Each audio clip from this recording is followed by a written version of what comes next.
सभी स्टूडेंट्स को नमस्कार। मैं पवन कुमार। आज की इस वीडियो के अंदर हम बात कर रहे हैं अभी जो 2024 की बोर्ड परीक्षा होगी उस बोर्ड परीक्षा के अंदर पॉलिटिकल साइंस कक्षा 12 ये राजस्थान बोर्ड के अंदर इस बार आप जानते हैं कि सिलेबस थोड़ा कम किया गया है। परीक्षा के पैटर्न में थोड़ा सा बदलाव किया गया है। खंडों में विभाजित होगा पेपर। तो जो मॉडल पेपर है बोर्ड ने जारी किया है, हम इसका शॉर्ट में सॉल्यूशन आप तक भेज रहे हैं। ऑथेंटिक सॉल्यूशन, आप इसको पूरा समझें और सभी तक इसको शेयर करें। परीक्षा में आपकी बहुत मदद करेगा। प्रश्न हूबहू भी मिल सकते हैं या इनसे रिलेटेड प्रश्न आपको परीक्षा के अंदर फाइनल पेपर में मिलेंगे। तो आप पूरी लगन के साथ इसको देखें। कोशिश कर रहा हूं मैं आपको इजी वे में इसको समझाऊं, रिलेटेड बात भी आप तक ले जाऊं। तो आप सभी जानते हैं जो पहला खंड है, इस खंड के अंदर ये कितने नंबर का है? टोटल खंड है ये आपके 32 नंबर का रहेगा, ठीक है ना। इसके अंदर पहला क्वेश्चन तो जो आपके मल्टीपल चॉइस एबेसेडे का, दूसरा क्वेश्चन खालिस्तान का और तीसरा क्वेश्चन जो है ना शॉर्ट आंसर टाइप क्वेश्चन का रहेगा। तो पहला क्वेश्चन जो है एबेसेडे का है, उसके अंदर ये सारे एक एक नंबर के प्रश्न है, ठीक है। तो हम देखते हैं प्रश्नों को। तो देखिए आप, जो पहला प्रश्न है रूस की क्रांति कब हुई? रूस की क्रांति कब हुई? ये है 1917 में। फिर दूसरा प्रश्न है यूरोपीय संघ की स्थापना। यूरोपीय संघ की स्थापना कब हुई थी? 1992 में। फिर अगला प्रश्न है दक्षिण एशिया में सबसे बड़ा देश। तो ये तो बड़ा आसान प्रश्न है। सबसे बड़ा देश कौन सा है? भारत ही है दक्षिण एशिया का सबसे बड़ा देश। इसके बाद में अगला प्रश्न है संयुक्त राष्ट्र दिवस कब मनाया जाता है? तो संयुक्त राष्ट्र संघ दिवस कब मनाया जाता है? ये है 24 अक्टूबर, ठीक है। और फिर जैविक हथियार संधि, जैविक बायोलॉजिकल वेपन ट्रीटी, ये कब होती है? ये होती है 1972 में, 1972 में जैविक हथियार संधि। और अगला प्रश्न है, देखो ये जो प्रश्न है ये बड़े ही डीप प्रश्न, इस तरह के डीप प्रश्नों को आप किताब से ही पढ़ेंगे ना तब मजा आएगा। देखो ये क्वेश्चन है आवर कॉमन फ्यूचर, शीर्षक से एक रिपोर्ट प्रकाशित हुई थी। आवर कॉमन फ्यूचर शीर्षक बर्टलैंड रिपोर्ट, ये कब प्रकाशित हुई थी? ये प्रकाशित हुई थी 1987 में, ठीक है। इसके बाद में अगला प्रश्न है वर्ल्ड सोशल फोरम की प्रथम बैठक कब हुई? वर्ल्ड सोशल फोरम WSF, ये अच्छा प्रश्न है। वर्ल्ड सोशल और फोरम, इसकी पहली बैठक का पूछ रहा है। तो पहली बैठक इसकी होती है 2001 में। अगला प्रश्न है शिमला एग्रीमेंट, शिमला समझौता कब हुआ था? तो भारत पाकिस्तान के बीच में जो युद्ध हुआ था और उस युद्ध के पश्चात बांग्लादेश का गठन हुआ और उसके बाद में संधि होती है 1972 में, ठीक है। अगला प्रश्न है भारत के किस राज्य में सर्वप्रथम गैर कांग्रेसी सरकार का गठन हुआ? तो सबसे पहली गैर कांग्रेसी सरकार अगर किसी राज्य में बनती है तो वो है केरल। कम्युनिस्ट पार्टी की सरकार यहाँ स्थापित हुई थी। नीति आयोग की स्थापना कब हुई? नीति आयोग कब बना था? 2015 में। इससे पहले क्या होता था? योजना आयोग होता था, ठीक है। और अब अगला प्रश्न है भारत पाक के बीच में कारगिल की लड़ाई कब हुई? ये है 1999 में, ठीक है। गरीबी हटाओ का नारा किसने दिया था? गरीबी हटाओ का नारा किसने दिया था? इंदिरा गांधी ने, ठीक है। इसके बाद में अगला प्रश्न है पेरियार। पेरियार के नाम से हम किसको जानते हैं? पेरियार के नाम से जानते हैं EV रामास्वामी नायकर को, ठीक है। और अगला प्रश्न है मंडल आयोग के अध्यक्ष कौन थे? मंडल आयोग के अध्यक्ष थे बिंदेश्वरी प्रसाद, ठीक है। और अगला प्रश्न है पंजाबी भाषा की साहित्यिक पत्रिका नागमणि, बहुत ही डीप प्रश्न पूछा है। ये नागमणि पुस्तक किसकी लिखी हुई है? ये है अमृता प्रीतम। अब आ गया दूसरा प्रश्न। इसके अंदर अपने को क्या लिखना है? खालिस्तान, खालिस्तान भरने हैं। तो कोशिश कर रहा हूँ भरे जाएंगे वैसे, और टाइप नहीं कर पाऊंगा, आपको मैं बता ही रहा हूँ, वैसे आप ध्यान रखें। 1998 में भारत ने कहाँ पर परमाणु परीक्षण किया? ठीक है ना। तो ये परमाणु परीक्षण राजस्थान का एक शहर है, कहाँ? पोखरण, ठीक है ना।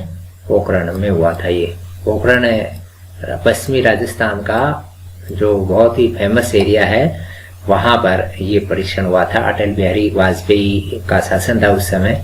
और अगला प्रश्न है परमाणु अप्रसार संधि NPT, ठीक है ना। ये कब हुई थी परमाणु अप्रसार संधि? ये 1970 में हुई थी, ठीक है, 1970 में हुई थी। और अगला प्रश्न देखें तो चिले, चिले ये देश है चिली, ठीक है ना, चिली। यहाँ पर एक कोई मूलवासी समुदाय रहता है, वो क्या है, उसका नाम पूछा है। तो ये है मापुसे, मापुसे। तो ये जैसे भारत के अंदर भी अपना पूर्वोत्तर है, वहां पर बहुत सारे मूलवासी ग्रुप हैं, ऐसे ही वहां पर मूलवासी ग्रुप जो वहां के परमानेंट वासिंदे थे। तो अगला प्रश्न प्रथम पंचवर्षीय योजना में चलाई गई थी, ठीक है ना। तो ये 1951 में चली थी, ठीक है ना, 1951 में चली थी। और कब तक चली थी? 1951 से लेके और 56 तक पहली पंचवर्षीय योजना इस साल में चली थी। 51 से 56 5-5 साल की योजना होती थी। अब अगला प्रश्न देखें तो जवाहरलाल नेहरू के राजनीतिक उत्तराधिकारी यानी जवाहरलाल नेहरू की मृत्यु के पश्चात कौन भारत का प्रधानमंत्री बना था? तो आप जानते हैं ये कौन थे? लाल बहादुर शास्त्री, ठीक है ना, लाल बहादुर शास्त्री। और अगला प्रश्न है operation blue star. Operation blue star Punjab में जो आतंकवाद था उसके सफाई के लिए जो अमृतसर में उस टाइम में जो फौज की एंट्री हुई थी वो ऑपरेशन ब्लू स्टार। तो ये पंजाब के अंदर है। कौन से राज्य से संबंधित है? पंजाब से संबंधित है। और सप्त दलीय गठबंधन 7 पार्टी अलायंस ये कौन से देश से संबंधित है? ये है नेपाल से, ठीक है ना, नेपाल से संबंधित है। अब अगला प्रश्न आ गया, ये है अति लघुतरात्मक। इनका उत्तर एक शब्द में भी या एक पंक्ति में दे सकते हैं, ठीक है। अब पहला प्रश्न देखिए, एक एक नंबर के ही है, बड़े आसान। पहला खंड जो है 32 नंबर आपके आने चाहिए, कटना नहीं चाहिए एक नंबर भी। और मेरी कोशिश रहेगी आप तक इसके और भी मॉडल आपको भेजूं, आपकी अच्छी मदद रहेगी। आप चैनल से जुड़े रहें, सब्सक्राइब करें। कोई भी आपका डाउट है तो आप कमेंट में डालिए। चलिए हम प्रश्न देखते हैं। बर्लिन की दीवार किसका प्रतीक थी? तो बर्लिन की दीवार देखो, ये पूंजीवादी दुनिया और साम्यवादी दुनिया के बीच में एक विभाजन का प्रतीक थी, ठीक है ना। पूंजीवादी और साम्यवादी दुनिया के बीच की विभाजन का प्रतीक थी। लिफ्टे का पूरा नाम लिखिए, ठीक है ना, लिफ्टे। तो लिफ्टे क्या था? Liberation, liberation tigers, liberation tigers. और liberation tigers Tamil of Tamil Eelam, ठीक है। और इसके सफाई के लिए भारत के द्वारा फौज भी भेजी गई थी, शांति सेना के नाम से गई थी। तो ये तमिल इलम के नाम से एक अलग देश की मांग रख रहे थे। और ये जो ग्रुप था लिबरेशन टाइगर्स, तो इसके साथ तमिल इलम जुड़ गया, लिबरेशन टाइगर्स और तमिल इलम। सुरक्षा का बुनियादी अर्थ है, सुरक्षा का बुनियादी अर्थ सीधी सी बात यह है, सुरक्षा का बुनियादी अर्थ खतरे से आजादी। एक लाइन में, खतरे से आजादी। अगला प्रश्न, भारत में नए आर्थिक सुधारों की शुरुआत कब हुई? तो ये सुधार कब से शुरू हुए थे?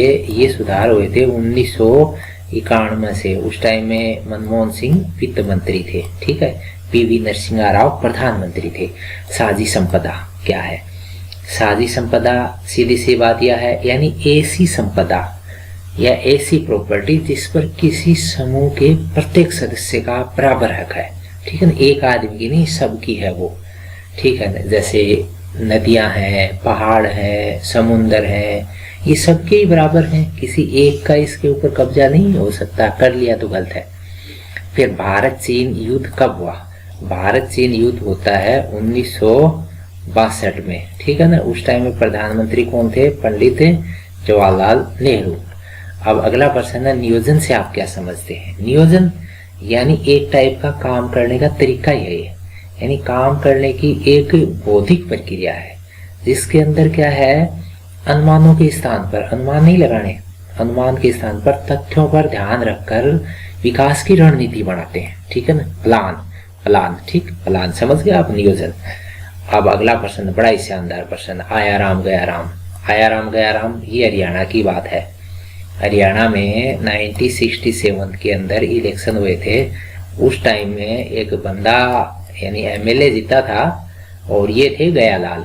इनका नाम क्या था? गयालाल। तो इन्होंने एक पखवाड़े में तीन तीन पार्टियां बदल ली। ठीक है ना, एक पखवाड़े में तीन तीन पार्टियां बदली थी। तो इससे क्या हो गया, ये आया राम, फिर गया नाम इसका गयालाल था, फिर ये दूसरी पार्टी में आ गया तो इसका नाम हो गया आया राम, फिर वापिस चला गया बोल गया, तो आया राम हो गया। फिर अगला प्रश्न, आसू का पूरा नाम, आसू, AASU, आसू। ये है देखो, एक ए से तो ओल, फिर एक से आसाम, फिर एस से स्टूडेंट यूनियन, ओल आसाम स्टूडेंट यूनियन, ये इसका पूरा नाम है। अगला प्रश्न है, 1984 के लोकसभा चुनाव में कांग्रेस पार्टी को कितनी सीटें मिली थी? ये सीटें थी 415, बम्पर सीटें मिली थी। इतनी सीट आज तक किसी पार्टी को हासिल नहीं हुई है उस टाइम में जो सीटें मिली थी। अब आता है अपना खंड ब। खंड ब के अंदर जो प्रश्न रहेंगे थोड़े से बड़े, 20 शब्दों में 2-2 नंबर के रहेंगे। कितने नंबर के? 2-2 नंबर के। और ये 12 क्वेश्चन रहेंगे। तो 12 क्वेश्चन रहेंगे तो 24 नंबर का हो जाएगा ये खंड। ठीक है ना, 24 नंबर का रहेगा ये खंड। तो इसके प्रश्न देखते हैं हम। पहला प्रश्न, भारत चीन के बीच में सहयोग के 2 बिंदु लिखने हैं। अब बहुत सारे बिंदु, पहले तो आप देखो, ये आर्थिक और व्यापारिक क्षेत्रों में दोनों के बीच में सहयोग बहुत अच्छा है। और एक दूसरा मुद्दा आया है WTO की जो भी बैठक हो रही है, विश्व व्यापार संगठन की, उस बैठक के अंदर दोनों की बराबर मतलब बैठकों में हिस्सेदारी सुनिश्चित हो गई है। अगला प्रश्न, पाकिस्तान के लोकतांत्रिकरण में कौन कौन सी कठिनाई है? पाकिस्तान में तो कठिनाई है। पहली बात तो सैनिक तानाशाही, सबसे मेन चीज कठिनाई यहाँ। और दूसरा, वहां पर जो धर्मगुरु है ना, उनका प्रभाव राजनीति में बहुत ज्यादा है। और अगली अगर बात करें तो लोकतंत्र के लिए अंतर्राष्ट्रीय लेवल का कोई समर्थन नहीं मिल रहा है इनको। तुम जैसे कर रहे हो वैसे करते रहो, तो ये बड़ी समस्या है। फिर अगला है विश्व व्यापार संगठन के ऊपर शॉर्ट नोट। अब देखो, इसके ऊपर आप सारा ही लिख देना। विश्व व्यापार संगठन क्या करता है? वैश्विक लेवल पे व्यापार के नियम बनाता है। अब एक बात और लिख लेना, इसकी स्थापना 1995 में होती है। ठीक है, 1995 में इसकी स्थापना होती है। और हाल फिलहाल की बात करें तो करीबन 164 देश इसके मेंबर हैं। ठीक है, तो ये आप लिख देना। और 2 नंबर का है तो ज्यादा लाइन आप मत करना, 50 वर्ष के अंदर ही आपको करना है, 5-1 लाइन में निपटा देना उत्तर।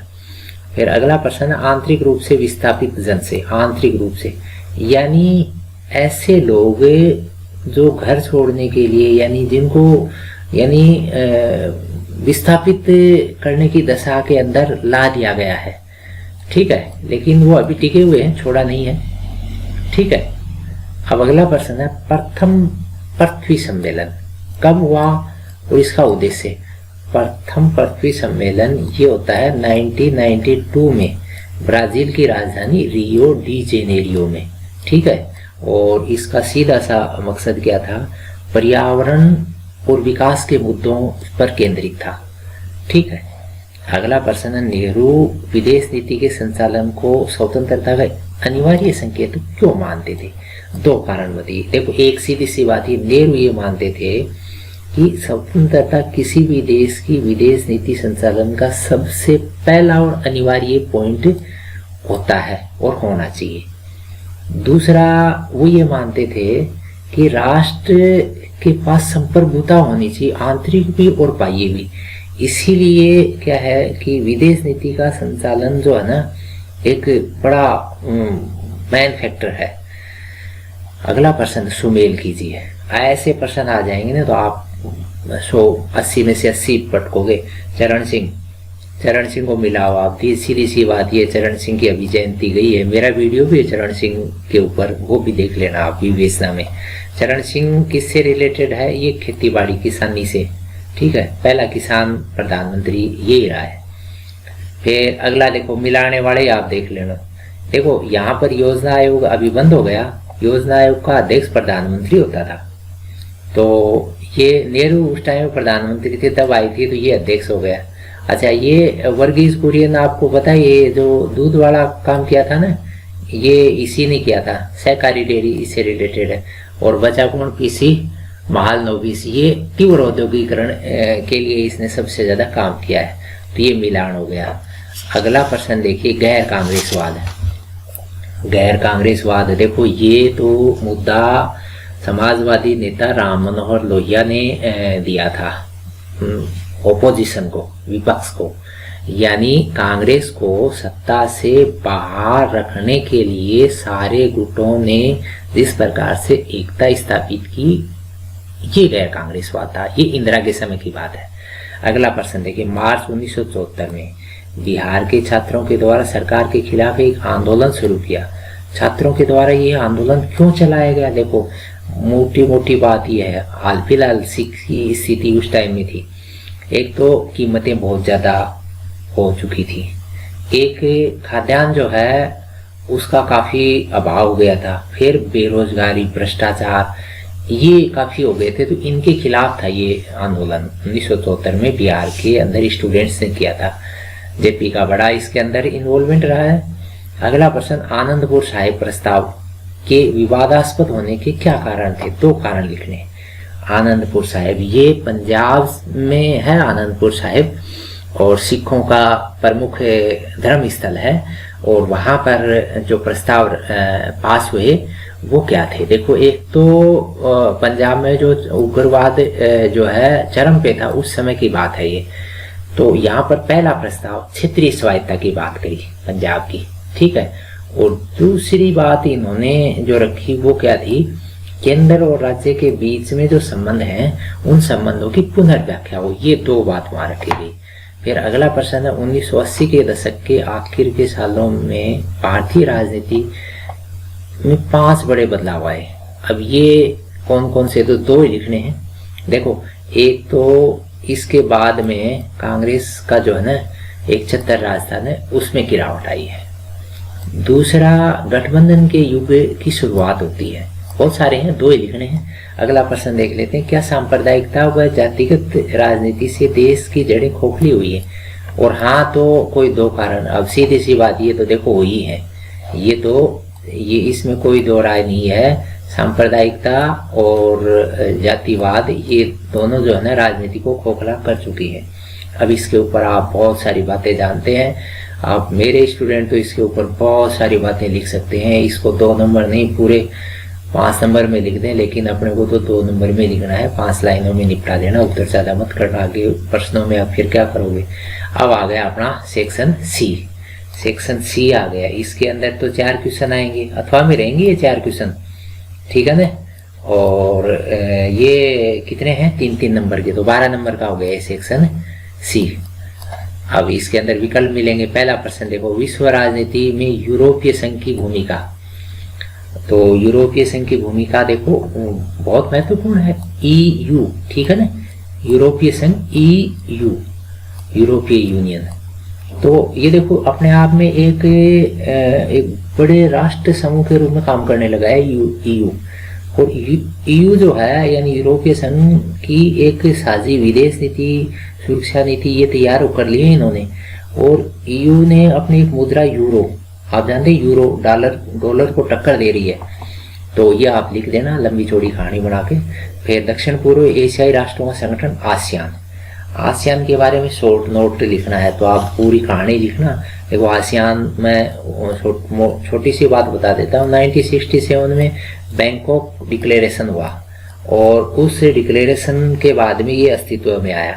हाल फिलहाल की बात करें तो 10 देश इसके मेंबर हैं, ठीक है ना। इंडिया इसका मेंबर नहीं है, 10 देश मेंबर है। नाम बता देता हूँ, आप गिन लेना। इंडोनेशिया हो गया, मलेशिया हो गया, ठीक है ना, और फिलीपींस हो गया, सिंगापुर हो गया, थाईलैंड हो गया, और ब्रुनेई हो गया, और वियतनाम हो गया। उसके बाद में लाओस है, म्यांमार, कंबोडिया। ये हो गए 10 देश। और इसके उद्देश्यों की भी आप थोड़ा सा जिक्र कर लेना। ये जो दक्षिण एशिया का जो एरिया है ना, इसके अंदर आर्थिक विकास की तीव्र प्रगति के लिए ये वचनबद्ध है। और सदस्य देशों के बीच में काफी सहयोग, साझा व्यापार, बहुत सारी बातें आप लिख लेना। अगला प्रश्न आ गया, देखो, एक ध्रुवीय विश्व में संयुक्त राष्ट्र संघ की भूमिका। एक ध्रुवीय विश्व के अंदर इसकी भूमिका। अब देखो, शीत युद्ध की समाप्ति के बाद में सोवियत संघ का विघटन हो गया और एक छत्र राज किसका चलने लगा दुनिया में? अमेरिका का। और उस अमेरिका के राज के अंदर संयुक्त राष्ट्र संघ जो पूरे दुनिया की शांति और सुरक्षा के लिए बनाई थी, तो उसकी क्या भूमिका ये लिखनी है। तो इसमें आप लिख लेना, जितनी भी बातें लिखता हो कम है। एक तो देखो, अमेरिका और पूरी दुनिया, इनके बीच में सामंजस्य संयुक्त राष्ट्र संघ ही करेगा।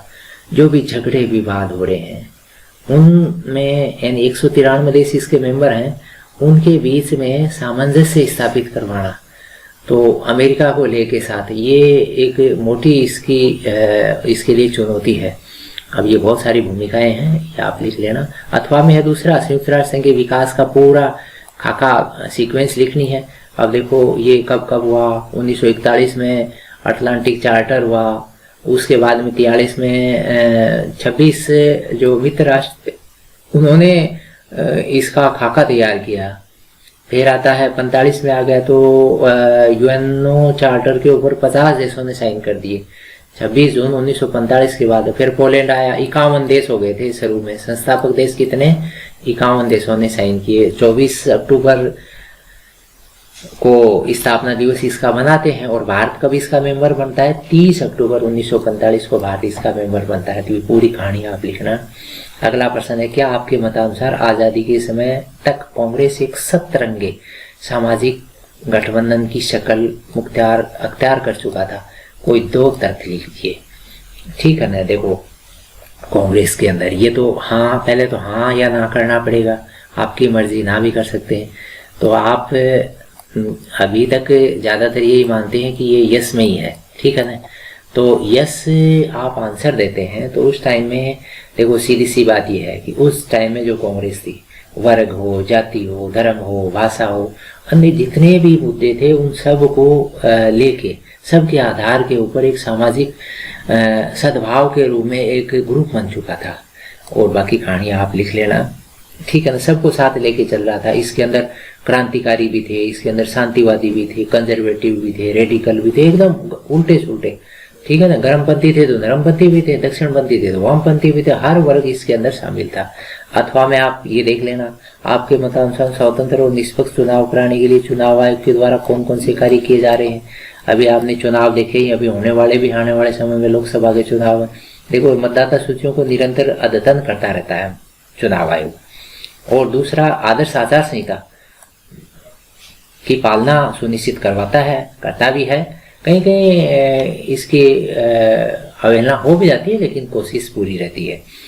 और ये उम्मीदवारों के लिए एक स्पष्ट गाइडलाइन तैयार करके दे देता है कि इस तरह से अगर किसी को सजा होगी तो वो चुनाव नहीं लड़ सकता। ये सारी चीजें, ये सब स्वतंत्र और निष्पक्ष चुनाव के लिए चुनाव आयोग कोशिश करता रहता है। फिर अगला प्रश्न देखिए, 19 नंबर पे आ गए हम। क्या जून 1975 में आपातकाल से हमें कोई सबक लेना चाहिए? हाँ, तो अपने विचार व्यक्त कीजिए। अब ना है तो भी करना पड़ेगा, अब आप ना करें तो विचार तो रखना पड़ेगा। तो ज्यादातर स्टूडेंट ये प्रश्न करने वाला हाँ कर रहा है तो हाँ, आपकी मर्जी, अगर ना कर रहे हो तो भी आप अपनी तरफ जरूर डालेंगे, लेकिन मैं हाँ के पक्ष में डाल रहा हूँ। तो यस, मैं कह रहा हूँ सबक लेने चाहिए। तो मोटी सी बात क्या हुई है कि जब आपातकाल लगा उसके बाद में क्या चीज हमको महसूस हुई? एक तो लोकतंत्र हमारा, उसकी ताकत और कमजोरियां स्पष्ट दिख गई। ये लोकतंत्र में क्या तो ताकत है और क्या कमजोरी है। और देखो, धीरे धीरे कुछ समय आया, उस समय आने के बाद में लोकतंत्र स्थापित हो गया बड़ा शांतिपूर्वक तरीके से, शांतिपूर्वक। और इससे एक बड़ा सबक ये हो गया कि भारत में लोकतंत्र कभी विदा नहीं हो सकता। किसी भी तरह की ताकत आ जाए, लोकतंत्र विदा नहीं हो सकता है, ठीक है ना। बहुत बार चर्चाएं होती हैं कि लोकतंत्र खत्म हो जाएगा, लेकिन हमारा संविधान जिस तरीके से तैयार किया गया है और जिस प्रकार से पब्लिक है, तो वो लोकतंत्र को विदा नहीं होने देगी भारत से।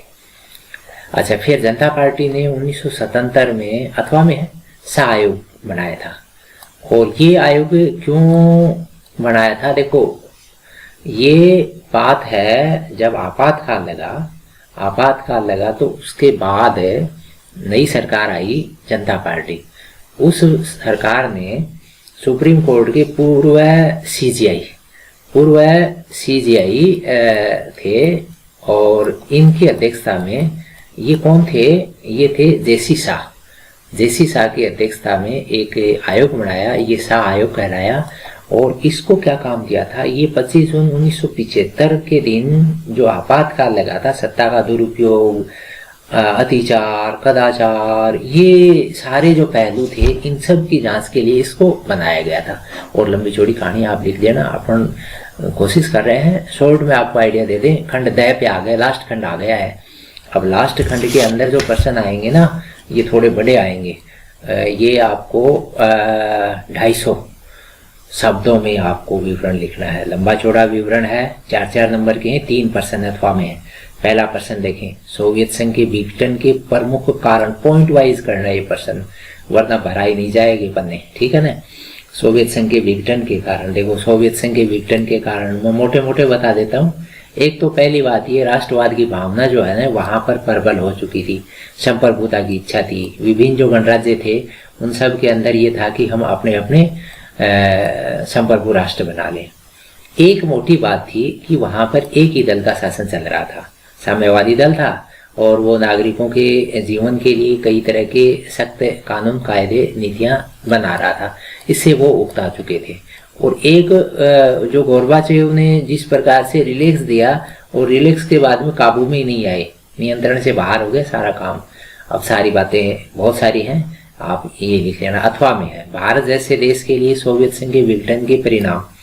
अब सोवियत संघ टूटा, रसिया बना, भारत की बड़ी समस्या खड़ी हुई। भारत का सच्चा मित्र था सोवियत संघ, और फिर मित्रता के नाते भारत की काफी मदद भी करता रहा है।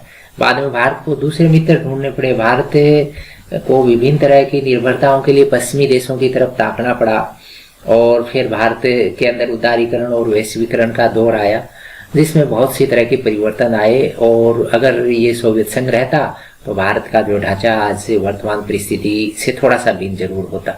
बहुत सारे परिणाम हैं, आप जरूर उनके ऊपर विवरण जो है ना प्रस्तुत कीजिए। वैश्वीकरण के प्रमुख कारण लिखना, विस्तार से लिखना। देखो बहुत सारे हैं, एक तो प्रौद्योगिकी है, ठीक है ना, और अब इसके ऊपर आप विवरण लिख देना। फिर दूसरा, विश्वव्यापी पारस्परिक जुड़ाव, वर्ल्ड लेवल का जो जुड़ाव बढ़ा है ना, उस को भी कारण मानते हैं इसका। फिर आर्थिक प्रवाह जो हुआ है उसके अंदर जो तीव्रता आई है ना, ये भी एक मेन इश्यू है। और फिर एक इश्यू आता है जो साम्यवादी गुट जो है वो खत्म हो गया, तो उसके खत्म होने के बाद में वैश्वीकरण बड़ा तेजी से बढ़ा है। और प्रभाव लिखने हैं, प्रभाव में देखो आप सारे प्रभाव लिखना। पहला तो देखो इसके जो पॉजिटिव आर्थिक प्रभाव वो लिखना, ठीक है ना। पॉजिटिव आर्थिक, जैसे व्यापार अच्छा हुआ, पूंजी प्रवाह बढ़ा, विचार बढ़े, तो ये सारी चीज। दूसरा नेगेटिव भी हुआ है, नकारात्मक प्रभाव हुआ, जैसे सामाजिक न्याय की उपेक्षा हुई है, गरीबों के लिए ये जो वैश्वीकरण है ज्यादा हितकर नहीं है।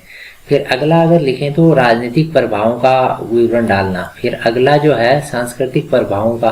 संस्कृति तो वैश्वीकरण के अंदर खत्म ही हो गई ना, सारे वेस्टर्न हो गए, गलियों के अंदर वेस्टर्न कल्चर के अंदर बच्चे घूम रहे हैं, और बच्चे ही नहीं, बूढ़े बूढ़े भी सारे वेस्टर्न कल्चर के अंदर आ गए। तो भारत की तो कल्चर जो है ना, इसके ऊपर काफी प्रभाव पड़ा है। अगला प्रश्न देखें, ये इस बार मानचित्र भी है। देखो मानचित्र आएगा पोर्टिकल के अंदर, और मानचित्र मैंने लगा दिया है नीचे, उसी को देखें। मानचित्र के ज्यादा है नहीं पॉइंट, लेकिन आप एक जो देखो ये है भारत का मैप है, विभाजन से पहले और बाद की स्थितियां इसके अंदर दिखाई हैं, और इसी से रिलेटेड मुझे लगता है पूछी जाएंगी बातें। देखो इसमें हैदराबाद, जूनागढ़ रियासतें थी, विवाद वाली मैसूर, जम्मू कश्मीर। अथवा में पूछा है बनारस, ग्वालियर, अजमेर और बॉम्बे, मुंबई, ठीक है ना, ये पूछा है। तो मैं आपको बता देता हूँ। देखो पहले में क्या पूछा था, पहले में हैदराबाद रियासत, तो आपको बढ़ना पड़ेगा। देखो ये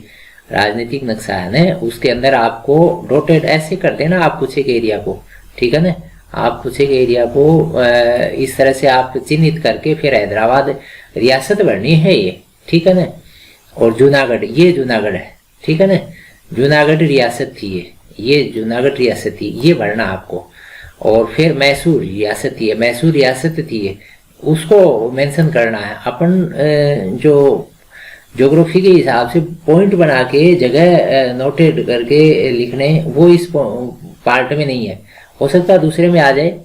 और फिर जम्मू कश्मीर, तो जम्मू कश्मीर पूरी एक रियासत जो विवाद वाली स्थिति ये है, ठीक है, ये लिखनी है। अब आता है देखो अथवा में दूसरा था ना, उसमें पहला बनारस है, तो बनारस, ये बनारस रहा, ठीक है ना, ये बनारस है।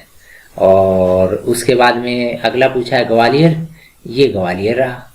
और फिर पूछा अजमेर, तो ये अजमेर मेवाड़, ये अजमेर है, ठीक है ना, ये अजमेर, मेवाड़ नीचे वाला है।